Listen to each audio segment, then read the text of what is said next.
40%, this is interesting because this is something you can control. Yeah. 40% said faster repairs. They want repairs to be done much faster. And that is something you can control. So the moment you get that repair request to come in, or you can use us for it, and we will make sure that's fast because we have SLAs, but really just making sure it's communicated great. What do renters want in 2025? The folks at Himlane, led by their CEO, Dana Dunford, actually did a survey of over 1,500 renters, asking a whole collection of questions, trying to break down what the heck do renters want. We now have the survey results, and some of the data is quite interesting. Dana, first off, thank you for doing this survey. Many people kind of survey landlords. I don't know of a lot of people actually going to renters. So kudos for you to looking at that side of the equation. Yeah, I think it's important because renters are your customer, right? The tenant is your customer. And I know, Michael, you and I are both a fan of not having turnover because turnover will cost money. There's vacancy. There's always a risk with new tenants. So if you have tenants who pay on time, follow the lease, are good people. I think personality, it's a people game. So personality plays a role. And with that, if you have a good tenant, you obviously want to keep them in the property. And so we surveyed them, and 79% cited this as the reason they wouldn't renew. And so what do you think that would be? 79% of the tenants. 79% of the tenants wouldn't renew. So they're in the unit. Yeah. They wouldn't renew. This is the number one reason that they would say, "Oh, I'm not going to renew." I actually have no idea what a renter would say. I don't know. They increased the rental rate too much. Price. Of course. It came down to price. And it wasn't only just increasing it. It was honestly also looking at what else is in the market. And so that's where it is really important for you not to say, here's my price and I'm going to increase it by this amount, like, CPI, just whatever it is. Yeah. Just because. I actually think every single real estate investor out there needs to actually go on Zillow, go onto our rent estimate report, look at both, because ours is based on what has just been leased. Theirs is based on what is physically on market today. And you need to go out there and say, okay, the tenant is doing that, because this is basically 80% of tenants are saying they're doing that process. Price is the number one factor. Yeah, well, let's talk about that a little bit, because again, one of the things I love about our community, and I believe you talk with them as well, Dion. This is why folks really need to learn that binder strategy, because your response was important, but there was one word that was the really important part, or a phrase. 79% of people would not renew if they raised too much, and it's the too much that makes the binder strategy the right answer, right? Because again, if you're doing the binder strategy correctly, you, the landlord, are going out and surveying the market ahead of time. You, the landlord, are putting together the binder either electronically or physically with what is out there. And you're coming back in with something potentially less than that. So again, it's the too much of that answer that I think is the most important part. Yeah. And it's alignment. It's that alignment of saying, it might be 10% and they think it's not too much because the market has gone up, 50%. I mean, that's a good extreme example, but is something like that would be where they wouldn't consider it too much if they're aligned. So I think alignment is huge. Well, again, just a real life example from Dion. The video's not out yet, but we talked about it yesterday. He had a tenant. He was about to have a turnover. The tenant gave notice.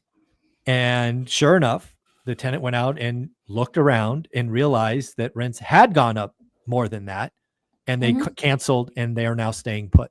So again, the binder strategy works. And if you're keeping rent, below market by some amount, it's easier to keep good tenants. Don't take them right to the edge, because that tells them to look elsewhere. Yeah, definitely. I mean, it is one of those things where when your tenant moves, the question is always why. If they're moving for a job to a different state, okay, you couldn't have done anything about that. If they're moving because they're buying a home, great. Now they're on the homeowner, path. That is fantastic.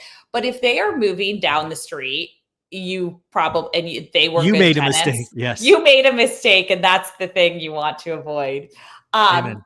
the next one, that it was 14% said their relationship with their landlord, that mattered so much. So And it went from 79 to 14. 14% for the next one. That was Yes. the next most important. That was the 79 to next. 14. Yes. And Wow. so, All right. yeah, exactly. Isn't that interesting? And so I think that relationship is really important. Um, Relationships, it always seems it starts tense or stressful between Sure. a landlord and a tenant, and you want to avoid that at all costs. So have a really strong process down. Say, would you like to go through the lease with me and the terms to make sure you and I are aligned? Really making sure every step of the process is really clear, because you want that to be a very positive relationship from the start. And when it becomes sour, like you or the tenant, someone was not communicating well enough, it's really hard to get that back on track. And so I found that to be really interesting. That was the next Yeah, one. that was cool. All right. And then location and neighborhood, and then maintenance responsiveness were cited as well. Now this is another interesting one. Oh, sorry, go for it, Michael. No, I'm just playing with these because again, when I think about my portfolio, like what were the last two? Was location and maintenance, right? Location and then maintenance responsiveness, like Yeah, repair yeah. responsiveness. Location is one of those ones that you really can't change, right? And I've had this tenants move into an area, Mhm. it's not their vibe. That typically happens in the first year. But yeah, if you have somebody there for multiple years, that's not going to be one. So yeah, all of those make a lot of sense to me. But at the end of the day, price is paramount. If you don't Yeah. know the binder strategy, go look up the binder strategy. Protect yourself. Dion for the win for sure. So yeah, where do we go next? Yeah, definitely. We asked also, what are the top requested improvements while you're in the Ooh, property? 40%, this is interesting because this is something you can control. yeah, 40% said faster repairs. They want repairs to be done much faster. And interesting. that is something you can control. So the moment you get that repair request to come in, or you can use us for it, and we will make sure that's fast because we have SLAs. But really just making sure it's communicated great. What's your schedule? We always ask for that in advance, like what days will you be there for a Yeah, service professional? And what you really need to do, at least what our SLA is you need not to have it scheduled by then, but at least have someone on the books within. If it's an emergency, it's obviously 2 to 4 hour SLA. Otherwise, it's 24 hour to yeah, 48 hours. And that's just mentally to say we've got someone on the calendar. Because if that person's coming out in 2 weeks, the tenant might say, "Ooh, do you have anyone sooner?" And then you can try to find someone sooner. But at least that helps set that expectation of trying to get to fast repairs. I think often a landlord will get in and be like, the laundry's broken. I'm super busy today. I'll get to it this weekend. By the time you get to it, it's like another 2 weeks out. And so really yeah. trying to push that up. Yeah, when I think about the 40% want repairs quicker, one of the things that kind of what you were talking about, but in a little more detail, is you got to get tenants need to understand the timelines or SLAs, as you're saying, because everybody wants it fixed yesterday, and it's hard to it's impossible to fix things yesterday. And some tenants just don't understand that. And that's why I think Hemlane's platform is so unique, and why we need to do a better job of talking about repair coordination, because that's the kind of secret sauce for mom and pop landlords, right? Mom and pop landlords, especially if you're a full-time employee like I was, it's really hard to keep a realistic SLA going when you have a job, raising a family, or traveling. And that's why the repair coordination, the part of Hemlane that we don't talk about enough, is that secret sauce, and people need to check out. Yeah. And you never know what it's going to happen, but Yeah. something's going to come up, and you're going to want to take I care know of when it. it happens and how it spends on Thanksgiving or Christmas every Yeah, year. That's when it happens. totally. Especially with the oven breaking Yes, I on had that. It's, Thanksgiving. it's funny you said that. Oh, I've had that a couple of times. yeah, that's that, because they've got the whole family coming over. So yeah, totally. You want someone there on the call who's delightful for them and not trying to also cook for their own Yes. family during Yes. that day. And a fun fact, actually, our repair team that works on Thanksgiving, they're actually in Canada. Oh, of So course. That makes sense. they have a different Canadian Thanksgiving. So it's okay because they're like, I'm not missing my family. Yeah. So they're actually very delightful about it because they have a different Thanksgiving. That's So cool. just something to note. That's The smart. next one is also one you can control of top requested improvements. It was flexible leases. So 21% said they would prefer flexible leases. And, how I interpret that is essentially saying when you're doing a lease renewal, you can go ahead and say there's a month to month option at a higher rate or a Oh, 12-month okay. locked in. Not really setting it up where it's like this, you have to stay for another 12 months at just one price, really giving them optionality to feel like they have some sort of choice, Yeah. even though always the choice you want to lead them to is staying long term. Yeah, I think that makes a lot of sense. And again, yeah, I left that out. Again, I don't see landlords, changing that on the first year. But yeah, if you have a good tenant, again, you will know if they're a good tenant after 12 months of living in your unit. Offering up flexible options is important. You could go in, hey, here's a month-to-month option, cost X. Here's a year, cost Y. And oh, by the way, if you're willing to do 2 years, Z, assuming Yeah. that's allowed in your state or city. But yeah, there's optionality is a good idea for a good tenant. Yeah. It makes them feel not just stuck Yep. and out or in. They Yeah. much feel like it's their home and their decision. The Yep. next one also coming in at 21% is upgraded amenities.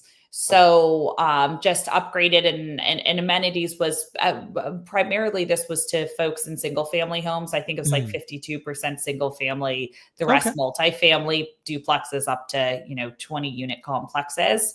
But more amenities or just like upgrades essentially to the property where they feel like it's newer. When you say amenities, my brain goes exterior, but do you think these were Exterior. maybe so these were all exterior amenities? Exterior and interior. Yeah, in both cases, just I think amenities, kind of upgrades to it to make it feel um I don't want to say community because a lot of these are single Yeah. family homes, but just making it feel much more like home and that it's not Mm. a landlord looking to maximize cash flow Yeah. and make the experience terrible. Reinvest into the Yeah. property. So Yeah. reinvest into the property. Makes sense. Okay. And then the last one that was cited, noted was better communication at 12%. And so that's one, again, you can definitely fix Yeah. yourself. So if you're not communicating and having a really strong process, that is definitely something Well, to look this into is and what improve. Hemlane solves, right? The ability to not only communicate efficiently, quickly, but audit trail. Because again, I can't tell you how many times tenants have said, "You didn't get back to me." I'm like, "Here's three. Here's a phone call. Here's 2 texts, email, right? Smoke Yeah. signals. What do you want me to do?" Yeah. Right. The So carrier pigeon next, yeah, Michael. yeah. The carrier Sorry, pigeon. that's on Yeah. me. They were bored or whatever. Anyways, yeah, Yeah. And I always say, just like any kind of people business, if there's some sort of conflict and some sort of kind of nasty message being sent back and forth, I can't emphasize how much and how important it is to pick up the phone yes, and just talk to them because the second you guys get on a call or anything where you guys actually have a little bit more emotion because you can hear one another's voice, it hmm suddenly just relaxes things. And so it's a people business. So keep that in mind. We just use a lot of calls with rental assistant and repair coordination. We do record all of them, and we tell them we're recording them, but we record them and it suddenly seems like things just move farther and faster because a lot of times with text, things get lost. yeah. I couldn't agree more. I don't know. It's sometimes technology is a curse, and I think one of the things that technology is a curse on is repair coordination, communication with tenants. Pick up the phone, people. Yeah. Stop relying on tech. Yep. Yeah. All right. The next one is probably going to be surprising to you. We all asked, how long do you plan to stay in Ooh. your current rental? Um, Guess what percentage said less than 6 months? So I'm a tenant. I'm in less than 6 months. I'll go 31%. Yeah, you're close. 28% plan to turn over in the next 6 months. Yeah. And here's my next guess. Only half of them will. Yeah. Because again, I think when I think of tenants, most of them are like, hopefully they're going to buy a home, right? Hope that's get them on the property ladder. But I think a lot of tenants have voiced we want to get out of here for X, Y, or Z. Then they go look at moving costs and they're like, I guess I'll stay. It's not that bad. Yeah. Yeah, totally. All right. And then guess what percentage? There's also 6 to 12 months and then 1 to 2 years. But what percentage do you think plan to stay over 2 years? 15%. It's 27%. Wow. Yeah. I would have gone lower before I went higher. Yeah. Interesting. Yeah. So a lot of tenants are actually a lot of tenants are happy to stay. They're happy. Yeah. And then I have a happiness survey for you too. Oh no. All right, cool. We asked how satisfied are you with your current rental situation? Again, we took folks who were on Hem Lane and also not on Hem Lane. They chose other properties. Guess what percentage? So it's very satisfied, somewhat satisfied, not very satisfied, and unsatisfied. Guess what percentage are very satisfied with their rental? Highest level. Oh my God. I'll go 23%. Only 23%. Wow, 68.5%. Wow. Very satisfied. Yeah, that's awesome. Good news. Landlords, you're killing it out there. Exactly. If you've got 63% of tenants that are extremely satisfied, you're crushing it. And then guess 63. Wow. Guess what percentage were unsatisfied? So the lowest level. Well, I'm going to go. So I originally would have guessed this number was higher, but given we've already absorbed 63%, I'm going to go 8. 68%. Or 60. Oh, geez. I'm going to go 8. Yeah. It's at 3.8%. So not very many are very unsatisfied. Dude, landlords are killing it. That's what that means. Nah, exactly. What's interesting about it is I also think as a landlord, you kind of feel that most tenants, everything's fine. But what you always remember is the case where it's a pain and the miscommunication and everything kind of comes at a head.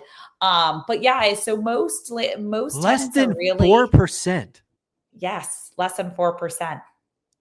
I mean, because if you step back as a landlord and you just really internalize that, because it's always the noisy 4% in this, or 3.8%. That's all I think about. And it's really fun for me now to just play it out that you're probably right. 90 some odd percent are okay to happy. And it's just the 3.8% that are, and just like earlier, I bet half those are never going to be happy. Yeah. Right. It's a personality thing that you can't change. Right. Exactly. Yeah. Yeah. Wow, this is fun. Are you going to make this yearly? That way we can get comparisons yearly. We really should make this yearly. There's the state of the property management industry that we do yearly with the landlords to survey, but we definitely should do one with tenants. What do you think we should add to it? Let's think about that. I don't know. I'd probably want to think about that more. But I mean, I love what you had. And I think baselining it year to year would be interesting. I think maybe ask, you know what? Again, just totally off the top of my head, what is the number of ways your landlord communicates with you? Like, what's the number one way? Do they just text? Do they call? Do they email? On site? Like what vehicle is the number one communication? I think the next one would be, how many people do you communicate with? Like, do you just communicate with the owner, or is there a team? Like, how many contacts do you have at the property? Like, how many different phone numbers do you have to get service or whatever? That might be interesting. Contact points. Yeah, no, I like it. This is fun. Yeah, great. There you go. Well, thank you. That's the results there. All righty, folks. Let me know what shocking numbers in this survey that you had. Also, if you have any topics or questions, put them here. Dana will look at it, maybe add it to next year's survey. I just like spending her money, making this a yearly thing. Dana, if somebody wanted to check out Hem Lane for advertising, repair coordination, what do they do? Yeah, you can go to hemlane.com. We have everything from free plans to get you started as a landlord to paid programs where you can take a bit more of a back seat. I've just mentioned one rental at a time because you do get 20% off that first year, which is our highest discount if you come through ORaaT. There you go. Thank you so much. Take care. Thanks so much.